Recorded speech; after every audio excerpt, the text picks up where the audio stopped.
Oi, pessoal! Bem-vindos a mais uma aula de História. Nessa semana, nós vamos aprender sobre os marcos de memória. A memória é um conceito que pode significar diversas coisas, mas não é sinônimo de história. Essas noções, elas se relacionam, só que memória não é o mesmo que história.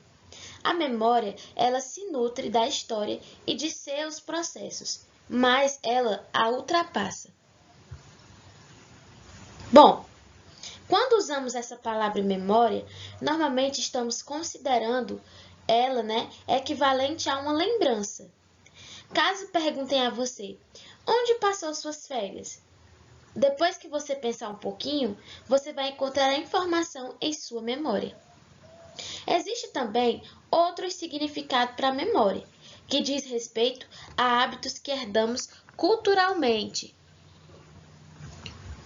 Bom, isso ocorre quando a gente percebe que não chegamos, a viver em determinado tempo quando certo costume ele foi inventado, mas ele chegou até nós. Isso quer dizer que existe uma memória coletiva sobre esse hábito.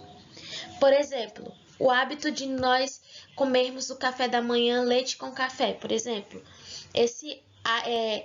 Essa memória que nós temos de sempre beber, leite com café, ela vem aí de um período de prática, de um hábito que as pessoas têm. Logo, nós também acabamos aí tendo esse costume implantado em nós, esse hábito.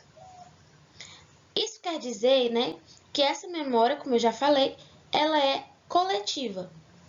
Há diversos outros tipos de exemplos. Por exemplo, é uma forma que você aprendeu a fazer uma comida com a sua mãe, que aprendeu com a sua avó e etc. Um tipo de bordado que só existe em certas regiões do Brasil, por exemplo, ou então de qualquer outro lugar. Hábitos de curar uma doença, por meio de um chá ou de outra coisa, de outra forma, que só você conhece, ou então que só a sua família conhece. Então, isso todos são hábitos. Bom, só existe esses? Não.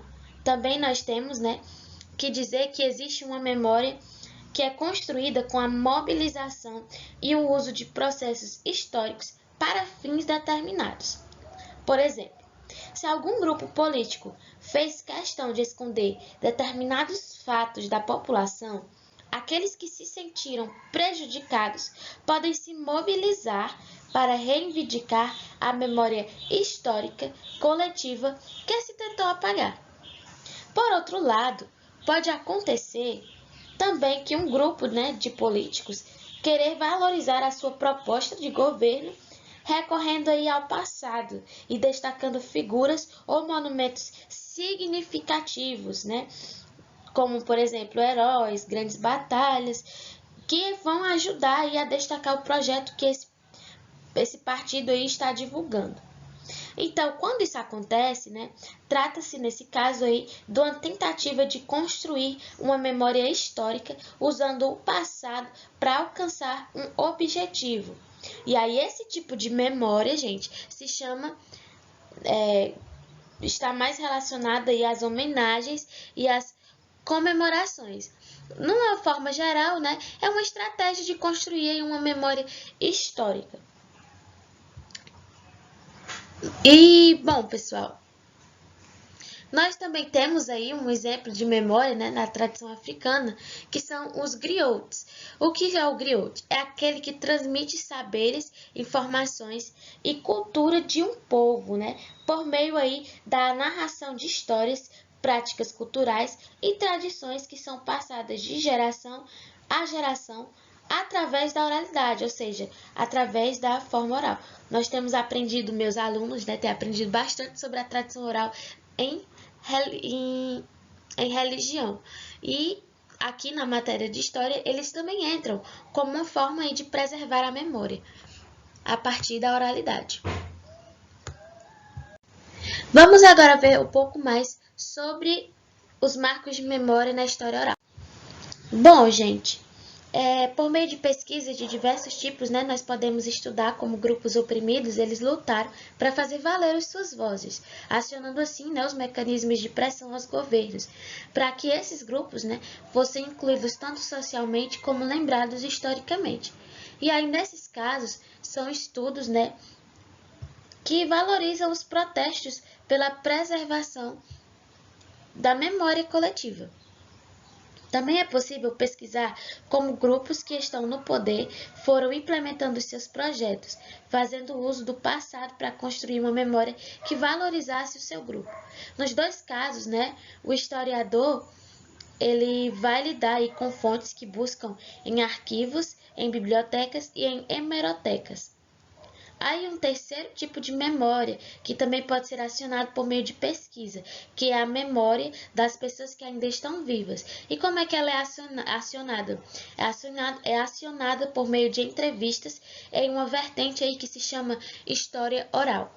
A história oral, ela realiza entrevistas com uma rede de pessoas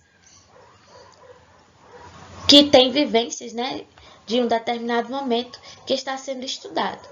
Aí essas entrevistas depois elas são transcritas, transformadas em texto e editadas, para que elas possam ser lidas e analisadas. Muitas vezes o que é narrado em uma entrevista se repete em outra, com algumas pouquíssimas mudanças. Isso quer dizer que apesar, né, dos dados narrados estarem nas memórias individuais, eles são parte, né, fazem parte de um documento, ou melhor, de uma dimensão coletiva. Eles, ao mesmo tempo que são memórias individuais, eles também são memórias coletivas, fazendo parte aí dessa dimensão coletiva. Gente, e a história? Ela é filha de seu tempo? Bom, independente da memória, né, de pesquisar da maneira que a gente pesquisa dessa memória, né, por meio da história, é importante a gente ter em mente que os temas e as abordagens escolhidos nas pesquisas revelam muito sobre o presente em que o historiador vive. Como o historiador é uma figura que vive o seu tempo e não está à frente dele, ele se reflete, né, nas ansiedades e projeções de seu presente. Isso faz com que suas escolhas de assuntos e perspectivas sejam inspiradas nas questões que o atingem. Assim como a prática, quando lemos um livro de antigos historiadores, é possível perceber alguns motivos que levaram aquele pesquisador a escrever daquela maneira. E isso mostra que o conhecimento histórico não é único. Ele muda com o tempo e de acordo com as leituras que os historiadores fazem do passado histórico. A essa forma de cada geração de historiadores entender, né, a história, nós damos o nome de historiografia. E o que é historiografia? É a análise de como uma história foi escrita de certa maneira e em determinado tempo. Bom, a aula de hoje foi basicamente isso. Eu espero que vocês tenham compreendido aí um pouco sobre esses marcos de memória e tenham identificado a diferença entre história e memória. Até a próxima aula e tchau, tchau!